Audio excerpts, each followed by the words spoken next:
Well, hello, everybody. Welcome. We are glad that you have joined us today. And we are continuing our series. And now I'm all excited. I get excited during the music. My blood really gets pumping, which works really well when I'm going to be preaching and standing up, you know. But then, like, when we've had to sit down in this series, I'm like, like, yeah. It's a little weird. Like, I'm amped up and I'm sitting down. So anyway, glad that you have joined us today. We are continuing our summer story series. For those of you that haven't joined us yet in this series, what we're doing for this summer, just for a few weeks, is we're taking some time to hear from some folks in our church, things that they've gone through, experiences they've had, and how God has walked through it with them. It's really just an opportunity for you not only to get to know some people from our church, but also just to hear testimony. And testimony is incredibly encouraging and can also be very challenging as well. So that's what we're doing through this series, and it's been incredible so far. We're halfway through now, okay? So we got a few more left to go, but we're excited because today we're joined by Ben and Lauren Collins. So let's go ahead and welcome them. All right. And Ben has preached before. He is used to being on stage, so he is 100% comfortable. Lauren, on the other hand, not so much, and so we want to make sure that we're very encouraging to them. What they're going to share today with us is going to be really incredible. And you'll see a theme coming out through the course of this series. We're looking for the points in the lives of people in our church where they face some pretty big, major things. To understand how their perspective of God may have changed during it or after it, how he walked through it with them, and what we can all learn. And so you may or may not have been through the situations that Ben and Lauren are going to talk about today, but you can certainly take what we talk about today, be encouraged by it, challenged by it, and then apply it to whatever it is that you may face or what you may be facing. So I want to encourage you to listen and be looking for that today, not just to get to know them, but so that God can speak to you about what he wants you to do in the situation you find yourself in, okay? So what we're going to do to begin with is just let you kind of introduce yourselves. Tell us a little bit about yourselves. Tell us a little bit about your upbringing, your spiritual background, and kind of whatever background you want to give us before we get into it. All right. Well, like John said, I'm Ben. Lauren's she's used to talking in front of people, but they're elementary school kids. She's a special ed teacher. So if you get up and run around, it's not going to affect her. It will affect. I would appreciate it if you wouldn't. It would affect me. I'd be watching you lose all train of thought. But I think it's easier to talk to adults than it is to talk to little kids. I don't know. Yeah, they terrify me. No. Like I said, especially ones like she has. They're up and running around, and yeah, I couldn't do that. But she does a great job with it. I grew up in the church. So my grandfather is a retired pastor. He preached for 46 years. And then after he retired, he kept preaching. He just wasn't at a church full time. And so going to church growing up, it was never really an argument. It was never even something to where I fought my parents on or anything like that, because I just knew it's Sunday. That's just what we do. I grew up on a farm. So Sunday morning, we worked the farm first thing in the morning. We got all hot, sweaty, and stinky, came home, took a shower, and we went to church. That was what we did on Sunday. And growing up like that, it was a huge blessing. And when I was 8 years old, I remember reading a children's book with my mom, and it was about Jesus and different things about his message. And I asked a couple of questions. They were kind of questions digging a little deeper into it. And she took it as I was ready to accept Christ as my Savior. And I didn't really know what that meant, but she was crying and all excited, and I really didn't want to disappoint her, so I went along with it. And it really wasn't until I was 14 years old. I was at Crossroads Camp at Gardner Webb, and Clayton King was speaking, and he talked about true salvation. And I realized it's something I didn't really have, because when I was 8, nothing had changed. I grew up in the church. I kept doing all the things I already did, but I didn't really have an interest in reading my Bible and getting to know God more. I went to church because that's just what we always did. And it was a great church. I loved it, but again, I just didn't really dig deeper until then, and at 14 is when I accepted Christ. Okay. I'm Lauren, as they said, and I grew up in the church as well. I'm not from North Carolina. I'm actually from Maryland, but I grew up in the church as well. I accepted Christ when I was 4, which is kind of young, but I understood what they were asking me. It was at a Christian Passion of the Christ, Stations of the Cross type thing. It was outside, and I went up to the hay bale, and some man wanted to come pray with me, and my mom went up with me, and I kind of looked at this man and was like, What are you doing? I don't know you. Yeah. So my mom and I prayed at the hay bale. So that's kind of my story as far as accepting Christ. Grew up in the church, just like Ben. We went every Sunday, unless we had a swim meet or other camping, family activities. That's what we did. We went to church. I loved it. Grew up in a great church. Had a great youth ministry. We got really close with our youth ministry. We went on mission trips, and we would hang out, and it was like what you picture like youth ministry to be. It was just really encouraging. It got me through my high school years, and then I came to Pfeiffer, and that's where I met Ben. Best decision she ever made. We had some mutual friends, so we kind of knew of each other, and then I was just driving. If you've never, 52 runs right through Pfeiffer. Mm-hmm.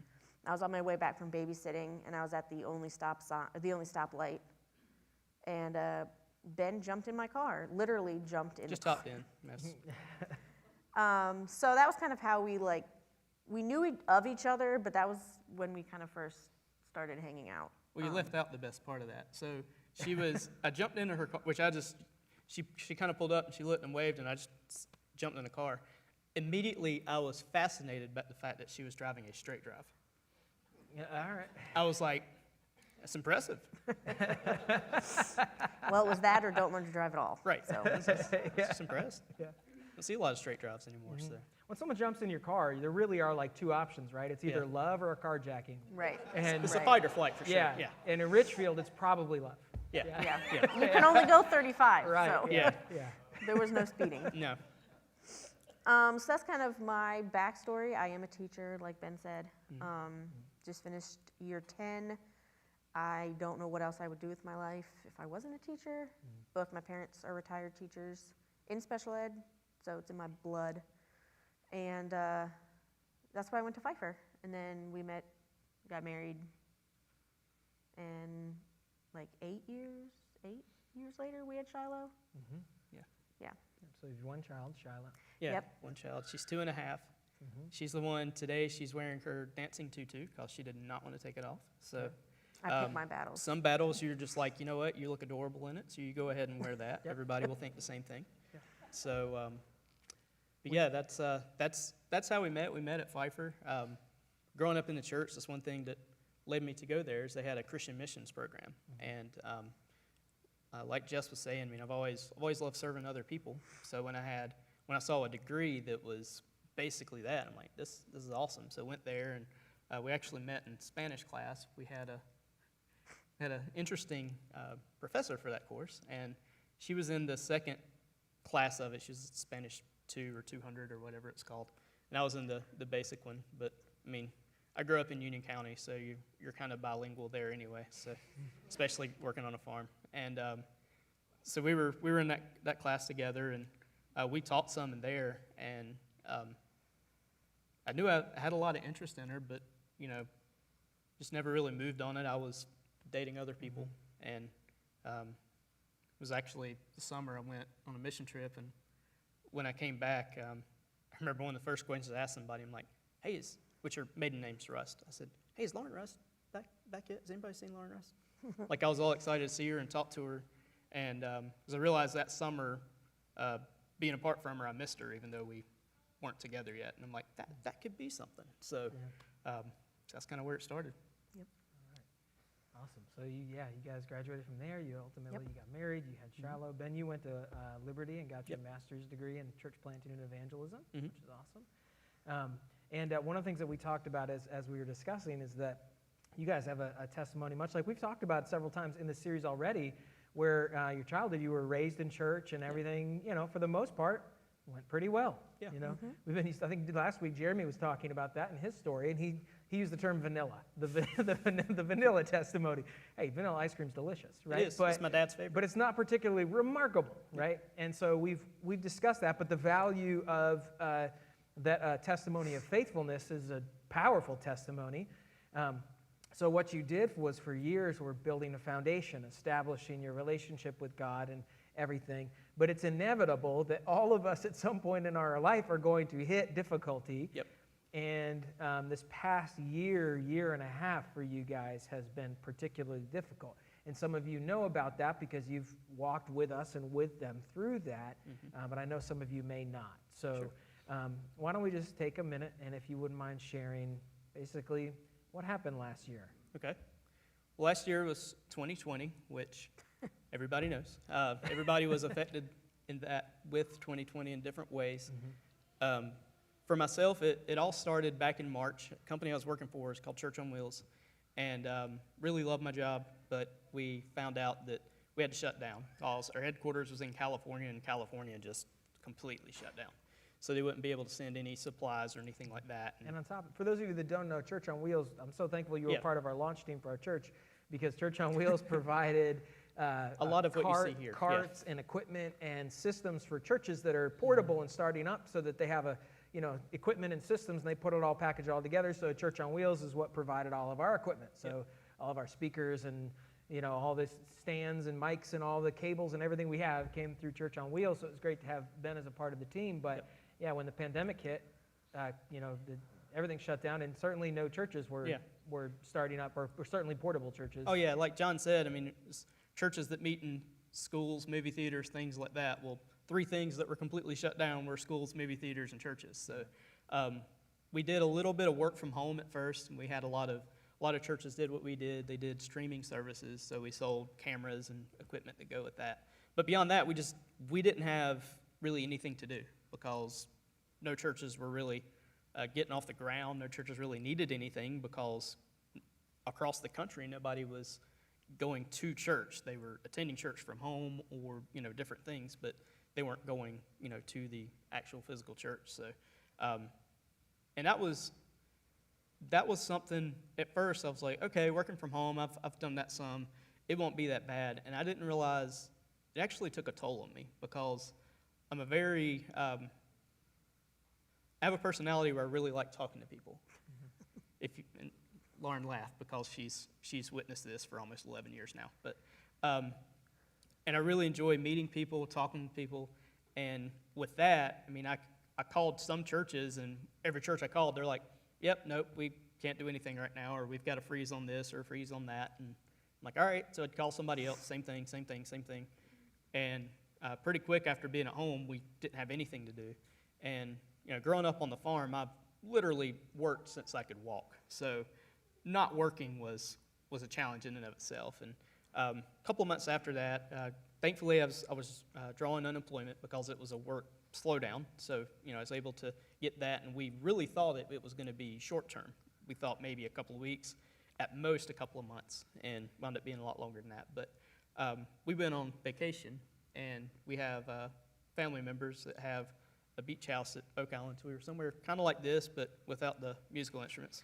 So we're at the beach house, and I told Lauren, she said, are you all right? I said, well, I'm having a great time, but my back and my right leg really hurt.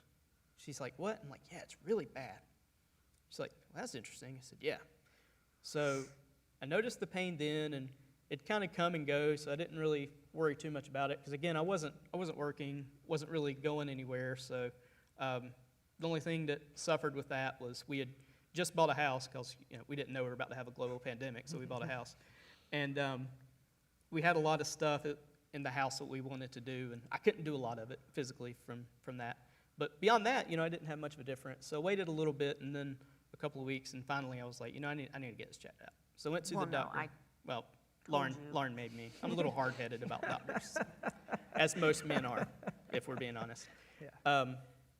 But she told me I needed to go get it checked out. I said, okay. So went to the doctor, and the first diagnosis they gave me was sacroiliitis. Anyway, it wasn't what it was, so I don't even know how to explain what that is. But it was a pain that the way they described it, I'm like, yeah, it could be that. It doesn't really feel like that's what it is. And they said, well, let's do some x-rays. They did some x-rays, and they said, we're not seeing too much that's terribly wrong with the x-rays, so we're going to refer you to an orthopedic doctor. I said, cool. So went there, they did some more x-rays, they talked to me about some stuff, did some stretches and different things, and gave me a different diagnosis, and told me, let's try some physical therapy. I'm like, okay, that sounds good. And so we tried the physical therapy, and I did it a couple of times, and Lauren would always ask me when I was leaving, she's like, how do you feel? I said, worse. I said, way worse. And she's like, is it supposed to do that? I'm like, well, I don't know. It's some stretches. I'm sure it's therapy. It's not supposed to always be comfortable. But it really feels a lot worse. And so finally we went back to the doctor and we said, hey, we tried the physical therapy. It's not really working. They said, all right, well, we're going to try some other things, and we wound up having an MRI. So I had my first MRI with it. Went to the hospital, had it done, and came out of it, which I was really nervous about it because by this point the pain had gotten so severe that it was hard for me to sit for any period of time, and it was very difficult to lay still. And if you've ever had an MRI, if you move, they have to restart it, and you have to lay as still as possible. And thankfully, they gave me some, extra support on my legs and everything. I was able to lay still for that. But I had the MRI, and when I went back to the doctor for that one, he said, he called me immediately when I got the results, so I didn't think that was... No, you were in the office, because I was in the at office? work. Oh, yeah. Well, yeah, but to have I was him at go- work, so I was on speakerphone. Yeah. But I was in there, and he was going over to MRI. He's like, for the most part, it looks good, but right here, there is a bulge in your spine. I'm like, and I asked him, I said, that's not supposed to be there. He said, no, it's not. But from the exterior, he didn't really see anything that was going on with it. So he said, I need to refer you to see a neurologist, which I was having a lot of nerve pain at this time. And I was getting really nervous because at the time I was 37, this is last year, and my entire life, except for when I was a kid and so young I couldn't really remember it, I've never really had much physical problems. So I was really concerned about that. So he said that, and which we went and saw the neurologist, and we were in there for, it was not a very long visit because they had me to get a MRI with contrast. That's where they do the dye and everything in your spine, kind of, it's easier for them to see inside with one with contrast. So they did that one, and as soon as the local neurologist saw it, he's like, I need to send you to a specialist in Winston-Salem. I'm like, oh, okay. So it's getting a little more real. It's definitely worse, and the pain has gotten completely intense. I mean, we're at he started having pain in July. Yeah. So it's now, September. yeah, end of September. Yeah.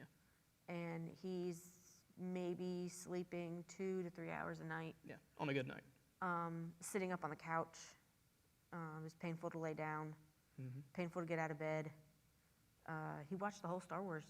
Yeah, I watched not just the Star Wars trilogy, but the spin-offs as well. I watched all those. I watched like half of the movies in the MCU. I watched all the Pirates movies because I'd only ever seen one, which I still don't really see what's so great about those, but that's just my opinion. They were fun, but yeah. But anyway, I watched a lot. I mean, I had nothing but time on my hand, and like Lauren said, I would wake up in the middle of the night. I would try to lay on the bed, but it never failed that I'd wind up on the couch. So there for a while, I just slept on the couch, and I would wake up in the middle of the night with really, really bad muscle spasms that went in my back, down my leg, and I couldn't sleep because it literally felt like there was something in my back and Thor was hitting it with a charged hammer. So it was awful. And so I just couldn't get comfortable. So when I had the MRI with contrast, and they said something was, they needed to send me somewhere else, I got really nervous. And I remember it was on our anniversary, September 4th, and we went out to eat. And the table we were sitting at had a wooden seat. And I had really good food that I could not enjoy at all. Because we wound up having to leave like halfway through the meal because I could not sit down in the chair. Like I tried sitting all the way at the edge and kind of having my back up. I tried sitting all the way back with my back. I even tried standing up to eat, which I'm sure made everybody else eating there awkward. But I just couldn't, so we wound up taking it to go. And when I went and saw the specialist in Winston-Salem, we did some research because we saw the results and we called her, is it your cousin? Greta? We called her cousin Greta, who's a doctor, and just said, hey, this is what the radiologist said about it. What does this mean? And she kind of walked us through it. So, we had a little bit of a clue into what was going to go on, but the first appointment we had in Winston-Salem was very disheartening because we went in there and he went through some strength tests, and my left leg at full strength. My right leg, I lost a lot of muscle tone, a lot of strength. And I remember I couldn't even, he just had his hand right here and I couldn't even lift his hand up. So that's when we found out the worst of it. We didn't really know what it was. And we were in there, and at first he called them nodules. I said, okay, what's a nodule? He said, that's a less invasive way of saying tumors. So I don't know about you, but when I hear the word tumor, my first thought is cancer. And the fact that he wasn't really sure what the tumors were, he'd never seen tumors exactly like what I had, and the size and the length of them and things like that we were very worried because we went through some next steps with him. He said, we need to do an MRI of the rest of your spine to make sure you don't have any tumors anywhere else in your brain and the rest of your spine. And that made me very nervous. And at this point, I couldn't really drive that well. And Dennis Welch actually drove me up to Winston-Salem to do those. And I remember getting the rest of my spine. And if I was nervous about the first MRI, having my full spine done, I was extremely nervous about that. And got all that done. And I just remember coming home and just kind of pacing around for 2 days till we got the results from him. And his office immediately called me back when they got the report. So again, when you hear urgency in this after hearing all these different diagnoses and seeing several doctors, which there were doctors we left out we saw so many doctors about this. And it really started to hit home that there was something pretty big going on. So at the second appointment he talked about, he said, well, we don't know exactly what kind of tumor they are, which I don't remember the name of it, but if there was one of them that was cancerous, they would be able to treat it with chemo and they could get it to shrink down, and even if they did eventually have to remove it surgically, it would be much smaller. Well, we weren't sure what it was, and thankfully we didn't go that route because the kind that I have, for lack of a better term, chemo makes it angry. So we didn't go that route, so we decided to go with surgery. And it was like the width of his spinal cord? Yeah. So it was in his spinal cord? Yep. Not just in his back and around, in the spinal cord? Yeah, it was inside, so where your spinal fluid is. One of them was so big that he said a reason I was having a lot of pain in my lower back and my leg was one of the masses was so large in my back that the spinal fluid could not get around it. And there were 3 tumors that he could see. So, this was very concerning to me because I had some slight back pain before this, but nothing major. I didn't really think anything of, and, it was tumors growing over several years. And when he started talking about the surgery and the procedure, I'd never really had a panic attack, but I did then.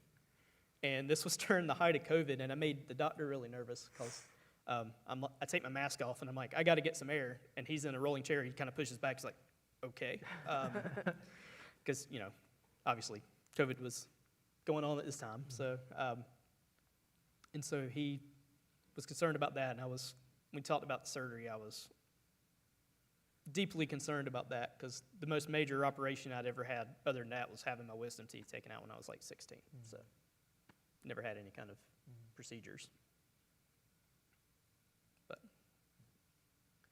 So ultimately, you did decide to have surgery. Yep. So he had surgery in November. Veterans Day. Yep. So we basically went from August to November living a very stressful home life. Yep. Because he couldn't help around the house. I was still working full time. Shiloh, obviously needs help doing a lot of things because she's little. Mm-hmm. So it was definitely one of those instances you slap on a happy face and grit your teeth and push through. Yeah. Yeah, John said since, he knew I was lying to him because he would say, "How are you doing?" I'm like, "Yeah, I'm fine. I'm good." He's like, "Dude, you are not fine. Yeah. You're not good I'm not right going to now." let you say that when I know it's not true. Yeah. Yeah. Yeah. So yeah, and that's, so you did decide to have surgery. Mhm. They did the surgery, and they were able to remove most of it. Yes. So we had the surgery. We knew it was going to take a while. We didn't know how long I would be under because there were at least 2 tumors they wanted to get all of. And the first tumor, when they, for lack of a better term, opened me up for the surgery, the one tumor, the surgeon was kind of funny, which we joked a lot anyway, nature of who I am. But the first tumor was literally right there. So he said it was the easiest tumor he's ever removed. And the second tumor, he knew was way further down, didn't think we'd be able to get to it. Well, they were somewhat attached to each other. And where it was definitely where all the pain was because my nerves had literally grown like this into the tumor. So during the surgery, they had to not only cut the tumor out, but they had to remove the sections of the tumor From the nerves, from the nerves. So, without cutting nerves. yes. So, didn't know any of this because obviously I was unconscious. And because of COVID, Lauren was in the waiting room by herself. 5 hours. So somebody would come in and talk to her every once in a while, but she wasn't really fully aware of what was going on. And they had that, and there were a couple of nerves, especially one that goes to my foot, they had to sever because the way the tumor was, and so they were doing all kind of tests when I was in the hospital because the way it was attached, they said it would have caused you problems the rest of your life if we didn't do that. So, they had to go in and do all that. So it was a very intricate surgery, and then I wound up being in the hospital for about 4.5 days after that. And it was very difficult because I'd already kind of felt isolated because of COVID leading up to it. And then in the hotel room, there were like 2 times of the day that I could have visitors. And You mean hospital, what did I say? hotel? Yeah, that too. She was in a hotel, in the hospital, and at like I think 7. I know it was early. Yeah. 7 o'clock, couldn't have anybody in there anymore.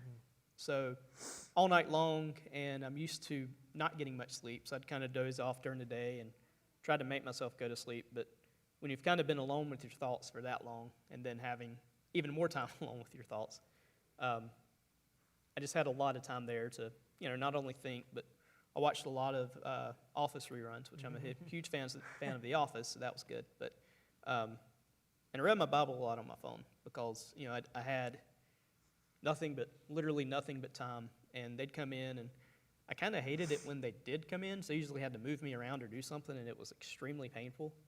And they had to do a MRI while I was still in the hospital, so surgery was still fresh to make sure they actually got what they wanted to get.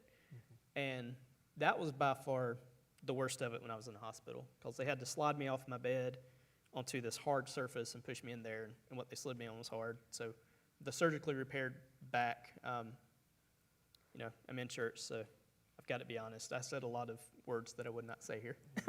And I apologize to the lady about it, the ladies and the guys that were helping, because I was like, I don't usually talk like that. They said, honey, that was nothing. They said, compared to what people usually say when we do this, you're fine. I'm like, okay. I just try not to talk like that. But that was kind of the beginning of some relief, though, because even when I woke up in the hospital, I kind of stretched my leg out, and I could actually do it. Because before, I would just go to do like this, and it would just be instant shock waves of nerve pain. Up my back, down my leg. And I could move my leg, and I remember the anesthesiologist was there, and out of nowhere, which I'm not the kind of person that gets this emotional, but out of nowhere, I just started crying. And I didn't know why I was crying. She didn't know why I was crying. She's like, are you in pain? Are you okay? I said, no, I can move my leg. Like, I haven't been able to do this very well. Right before surgery, I was walking with a cane, and I just haven't been able to have much function. So that was a huge relief. So other than the bit of tumor that they were not able to get out, which of course still, you know, you Still there. you still have and, Yep. and have to deal with the process. Your recovery has gone well. You've been you've been able to get back to work. Yep. And it's been a slow process, but you've been able to heal. Yes. One of the things you guys had told me, and obviously, you know, dealt with this and talked about this all the way through it, was that the physical piece that you were dealing with was just one part of it. You know, there's all these other, and those of you that have gone through things like this, you know that's only one element of the whole thing. You told me the hardest thing for you during the pain was not being able to pick up Shiloh, Yep. not being able to play with your daughter. Yep. And then, of course, as you're going through that, Lauren is going through it as well, because Lauren is She's having to do all those other things. And so there's the physical stuff, obviously. There's the financial stuff of dealing with insurance agencies and payments and copays and all that kind of stuff. There's the emotional stuff that you go through, the mental stuff, and the social stuff on top of that with COVID.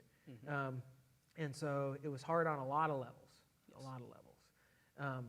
So what I'd like to talk about, that's what happened. What I'd like to spend the rest of our time talking about, and what I think is most helpful for everyone, us and everyone here, is to understand how your faith helped you to walk through that. What you learned about God, what you relied on, what the biggest things were that stood out to you.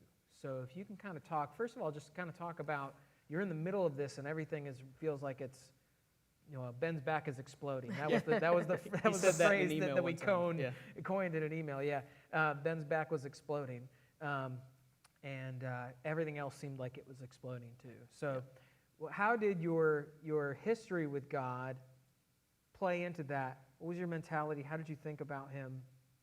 How did you interact with Him during that time? Okay. So for me, it was a huge blessing that we had a strong base to our faith. That we had a strong foundation, because I really don't know what I would have done through that process if it wouldn't have been for my relationship with God. We both, and I'll speak Okay. for him too. We both knew God was in the situation. We both knew God would provide. We both knew God can heal. We both knew, you know, everything, all the pluses about God. And I think that kind of helped keep our sanity, was because we had such a good, strong foundation. But for me, in the midst of it, it was not, I didn't grow my relationship with God. I didn't know how to pray. I didn't know I knew how to pray, but I didn't know what to pray for. So I had to rely on other people to pray, because I didn't know what to pray for.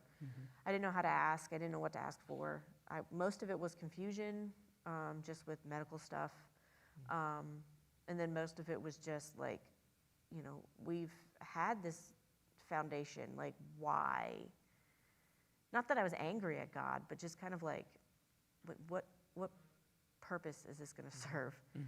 And we both knew that, I mean, obviously, growing up in the faith and growing up in church, like, God has a purpose for everything.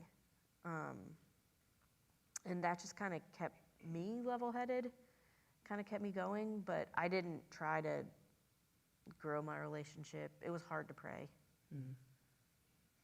That was my biggest thing. I didn't know what do you pray? I didn't know if this was something that we were going to have surgery and that was it, because there were several options thrown around. I mean, some of it might be a lifelong thing. It might be to where I have surgery and then have to have a surgery again a year or two later. It might be where the tumors come back soon or in 10 years. I mean, we don't know, because they just showed up. And I didn't know, because the first thing we want to pray when we're going through pain, whether it's physical pain, emotional pain, whatever the pain is we want to pray for God to fix it. And that's what I was praying, because I'm a very fix-it mindset person anyway. And so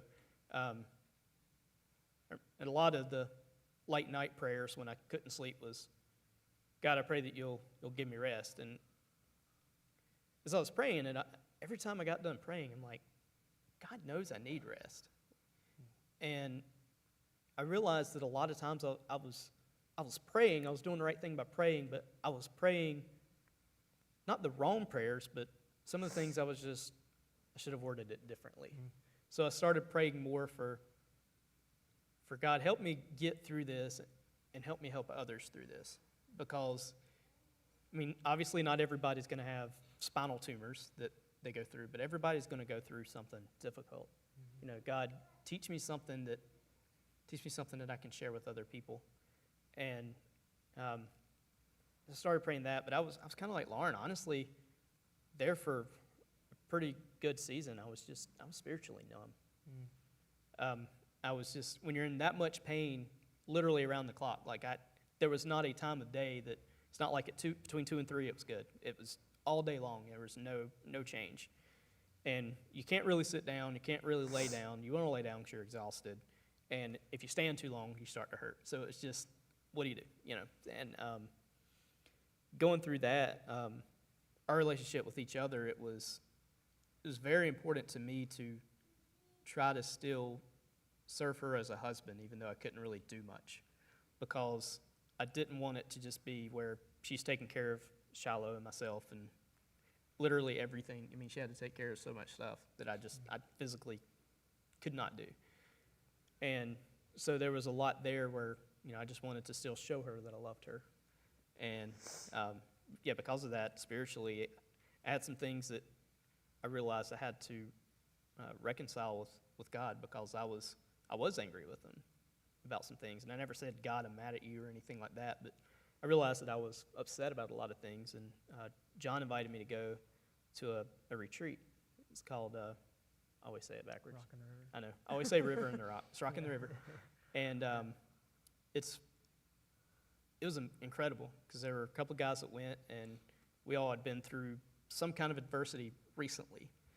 And just going there, Dusty, that was helping him lead it, during one of the sessions, we were talking about your identity. And he said when he went through something really difficult, God said to him, is it enough for you to just be mine? And that one really hit me, and it really changed, because I was out of surgery. I was starting to feel better. I'd started a job that I couldn't physically do, so I had to leave that. And so when I went there, I wasn't completely broken, but I was fractured. And it was just an incredible time, because learning that, like learning to just abide in Christ, like learning to just be there, just grow my relationship with you. And I don't always have to be everything to everyone else, but just right now, just since I'm not doing that, just follow God as closely as I can. And that's absolutely revolutionized my walk with Christ, because I've been able to, when I'm reading Scripture, when I'm looking at things that are going on in my life, I look at it and I'm like, all right, how am I showing Christ in this? You know, I do have a job now. It's not back at Church on Wheels, it's somewhere else. But when I have interactions with people and they're upset, or if they're, you know, joyful or whatever, am I showing them God's love, or am I just there? So that's been a big thing for me. Yeah, one of the things that you shared with me is that you felt like because of your upbringing, because of the history with God, that you always kind of had that baseline of trust with God through the entire situation. It created that foundation on which you could build everything else. And I think that's an important thing for us to understand.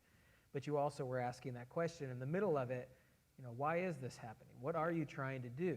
And that's an important question for us to ask too. And sometimes we can see it right when we're going through things, and sometimes we don't see it until later. And then one of the things that you mentioned when we went on that retreat was that you were able to look back with some perspective. We're able to look back and see that you had that there were people who came in and encouraged you. Oh, yeah. And tried to keep you focused on the right things through it. And sometimes when you're in the middle of chaos like that, it can be so disorienting and so scary and so frustrating that you lose perspective. So you need people constantly from the outside helping to point you back to faith and trust and all of those things. And so that's something I think we can take away from this, is knowing that when we have friends, family, even people in our church who are going through situations like that, that it's our responsibility to encourage and challenge and build up and draw them back to the truth and be there, because they may not have the presence of mind to be able to do those things in the situation that they're in, that we serve each other that way. And then we've also talked about, Ben in particular, some of the opportunities you had to talk to doctors and nurses and other things. And that was one of the pieces of clarity that came out of it from you, with that, asking that why did that happen? I remember talking about this on the retreat. You realized that that was really, you felt like what God was calling you to do, to be an encouragement to people who were in situations like that, specifically, potentially in a position where you're in a hospital and you're helping people and encourage and pray with them and do all that kind of stuff. And really, it really took the focus of your ministry as a whole, your life and ministry, and tweaked it, 10 degrees closer to what God wanted to do. And if God wanted to take you through all of that so that he could tweak that 10% and get you pointed in the direction he wanted, that's a really incredible thing. And it's definitely something that I wouldn't have really considered before this. Because we've been through, we've had other difficulties, but I've never been through something that was that emotionally and just draining. And, with it being, like we said, during COVID, we couldn't really, have people over. And so we were extremely thankful for the help we did get. We got some help, especially from Lauren's parents, my parents, and from Carolina Family Church. Y'all stepped up in a way that just blew us away. We had meals. People signed up for meals, and some people would just bring meals even when they weren't signed up to bring them, which was incredible. We had people mowing our grass, cleaning the gutters, just helping in the yard, and it was blowing us away because, honestly, some of the people we didn't really even know that well. And so I remember when Thomas showed up to work in the yard one time, and he brought Barry with him, and I'd never met Barry before. And Barry mowed our whole yard. And I'm like, Lauren's like, who's with Thomas? I'm like, I think he said Gary. I couldn't tell if he said Barry or Gary. I said, I can't remember his name. And then I was talking to him a little later and realized it was Barry, so I'm glad I didn't call him Gary, which is close enough. But it just amazed me, especially with the meals, because the meals took such a burden off of her. Because, we had Shiloh walked late. She didn't start walking until she was about 2. So through all this, Shiloh was somewhat mobile in the house, but not really. And so she had a lot to do with her, and trying to do that, and meals. And Teach remotely. And teach remotely. And she didn't just have a lot on her plate. She had to get a bigger plate, and it was overflowing. And it was just such a huge relief to have all that, and we're very, very thankful for that. Yeah, I know the church family was a real blessing to you, and it's something that, I think is an important part of who we are. And so we're trying to get even better and better and better at that. And our care ministry is being handled by Judy now, and she's doing an incredible job, doing far more. In fact, I think last week, Jess and I found out that people were sending meals to somebody we didn't even know about it. I was like, that's great. That's awesome. That's what we want. That's what we want to be happening. So we're glad that was a support to you. And I was doing some study. When this series is done, we're going to be doing a series on James. And so I was doing some study this week, getting ready for that. And at the beginning of his letter, he's writing to Jewish Christians that are scattered around and they're facing persecution. And he says, consider it pure joy when you face trials of many kinds, which is a bold statement and very difficult to do. But he says the reason is because the testing creates patience. Yes. And patience needs to have its work in you so that you can be complete. And one of the things that I saw certainly in you, both as you were going through that, is that was tested. Yes. And you remained faithful to God, and you were a tremendous witness and testimony to people as you went through it. You were able to embrace the love and care of the church, which can be a hard thing to ask for, because pride will keep us from doing that, and you were able to do that. And I know that you've told me that you are committed to using your life and the abilities that you have now to serve people that are in the same spot that you found yourself in. And I know that that is how God, one of the major ways that God has encouraged you, challenged you, formed you, and prepared you for the ministry that he has ahead of you. Yeah, That's incredible.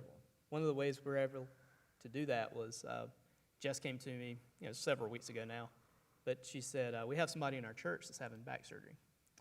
And Patty Miller was able to give her a call and just answer some questions. It wasn't the same kind of surgery, but it was close enough to where I was able to hopefully give some reassurance and just some clarity about it, because you hear back surgery and there's so many. I was concerned about it because I hear back surgery and I'm like, they're going to get done with this and I'm not going to be able to walk, or you don't know what direction it's going to go. But it wasn't that. But yeah, like you said at the retreat, I got a lot of clarity on how can I use not just this, but how can I help people that are in difficult situations? Because now that we've gone through, like I said, we've gone through some difficult things, but this was exceptionally hard for us to go through. And just when I was in the hospital, talking with the chaplain about it, and I'm like, maybe that's something I could do. I enjoy that, and I enjoy meeting people, I enjoy talking to people, so that might be it. Could be something like that, and just finding a way to minister to others, because that was my main thing when we were going through it, is because of the foundation we have in our faith. It's not only how can we get through this, but how can we grow from this, and how can we help others through a similar situation, any kind of pain, any kind of suffering, because it was a test. It was a huge test. There was a lot of pain, and that was actually one of the verses that I kept reading over and over and over. And I'm like, okay, cool. So this pain, how long is that supposed to take? Because that can go away. I understand the test. I get it now. I'm doing pretty good on the test. But I got it. We're good. Yeah. I just want you guys to know that we appreciate you and love you. And one thing I want to in particular thank you for is your honesty. We were sitting around the table the other night talking about what we were going to discuss, and I said, so talk to me about how you felt about God in the middle of it. And the tendency would be for someone to tell what they think you want to hear. The tendency would be to sit here today and be like, oh yeah, it was great. Our faith has never been stronger, and we felt really close to God, and he drew us close, and it can do that. But I was like, don't tell me that if that's not what happened. No. And so you're willing to say, listen, it was a struggle. Yeah. It was a struggle. It was It was a hard. huge struggle. And the perspective that you got came from the outside, which is a great encouragement to us to think about people in our church that are struggling. And for anybody who's here who's about to maybe go into something difficult, to remember that they're going to have to be extra on top of it, to not let the chaos of the situation and everything overwhelm you, and to make some decisions, intentional decisions. It was hard to reach out and say we need help, Yeah. Yeah. Oh, yeah. but Yeah. I'm, so thankful we did. Yeah. Because that's not something that, even though both of our families are very strong in their faith, it was bigger than that. It was bigger than just keeping it within the family. We Yeah. definitely needed, Even more than that. yeah. Yeah. Well, we love you, and we're so thankful for your heart and where God is taking you through this. And I just want to offer this on their behalf. If any of you are going through anything similar or would like to talk to them and like some encouragement, they would love to do that. They would love to do that. So I would encourage you to do that. They're going to hang out around here after the service. But let's just take a moment and thank Ben and Lauren for sharing their story with us today. Thank you. All right. Well, very good. Well, I'm going to pray. All right, we'll Okay. pray. We'll finish our time together. And then Jess will sneaky come up here and sit on the couch, I'm sure, and tell us a few things before we go. Sure. All right, let's pray. Father, thank you so much for today, and I especially want to thank you right now for Ben and Lauren, your children who you love. And they went through something very difficult in this past year and a half. You walked with them every single step of the way through it. And so thank you for what you taught them. Thank you for what we've learned simply by watching them. Thank you for leading and using our church to help encourage them through that and to help provide for them and support them as they went through that, and continue to show us where we can do that as a church to take care of each other. We know that the great testimonies that we have are the gospel, the good news of Jesus, and then the example that we set of our following him and living life the way he did. And so we ask you, God, to do that in and through our church. We ask that you continue to bless Ben and Lauren as they continue to walk in life and continue to pursue your plan for them and your desire for them. I pray for anyone in this church, God, right now who is struggling for whatever reason that may be, and maybe they're feeling overwhelmed and consumed by the situation that they're in. God, I pray right now that you would, through the Spirit, give them the boldness to reach out and to say something and to ask for help or to seek some encouragement or to ask a question or whatever it may be, and that they would be willing to do that. And then I pray, Lord, that you lead through the Spirit, you lead the members of our church family to respond to that in a way that's honoring to you, that supports them and draws them closer and closer to the image of your Son. God, I thank you for all that you take us through, whether it's good or bad, the way that you use it to mold us and to change us and to bring glory to yourself through our lives. So we just commit for myself, for Ben, Lauren, for everyone else in our church, that we will seek that, we will look for that, and we will accept it when it comes. We thank you and we love you. It's in your name we pray. Amen.